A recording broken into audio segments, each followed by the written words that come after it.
Assalamu alaikum. Ramadan Mubarak, everyone. We've got iftar dinner cooking right now, and we thought we'd gather around for a little story. So we're continuing in our book, the story of the Holy Prophet Muhammad sallallahu alaihi wasallam, 30 stories for 30 nights. And tonight we're on chapter 13, Quraysh travel to Abyssinia.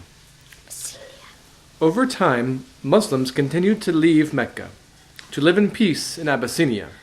Eventually, there were over 100 Muslims in Abyssinia, and only a small number in Mecca, with the Holy Prophet Muhammad sallallahu alaihi wasallam.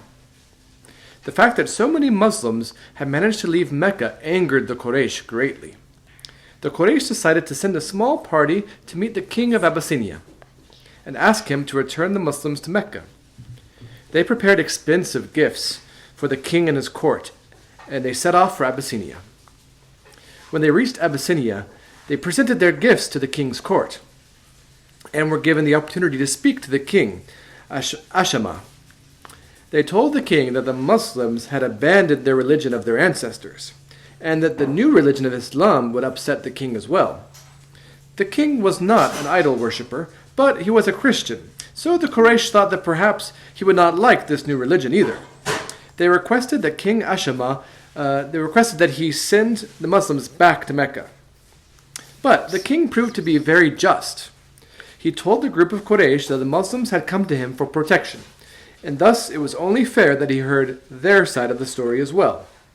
The Muslims explained their religion to the king, and they spoke about their beliefs regarding Jesus alayhi salam. Upon hearing this, the king became very emotional, and he told the Quraysh that he would not return the Muslims to Mecca. The king saw how deeply the Muslims respected Jesus alayhi salam. They found nothing disagreeable in the faith of Islam or the actions of the Muslims, who lived peaceably in the kingdom. So the Muslims continued to live in Abyssinia in peace, and the Quraysh returned to Mecca empty-handed and angry. So let's talk a little bit about what we learned tonight. Why did the Quraysh go to Abyssinia? Do you remember? Because I think there were less Muslims in Mecca, and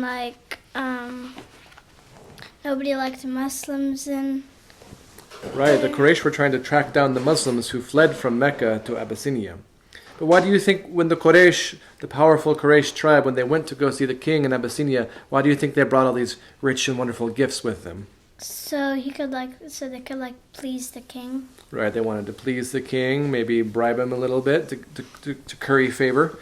And do you think that the king of Abyssinia, King Ashama, was a good king? Was he just? Was he a good leader? Yeah. Why do you think that? Because he let them go back. He let the Muslims stay if they wanted to, and he found kinship with the new religion of Islam, and he protected them.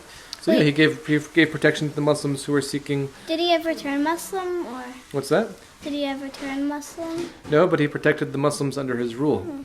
So he was a good, just king who gave sanctuary to the Muslims. All right, that's it for tonight, and we'll see you tomorrow night. Assalamu alaikum. Assalamu alaikum. Bye.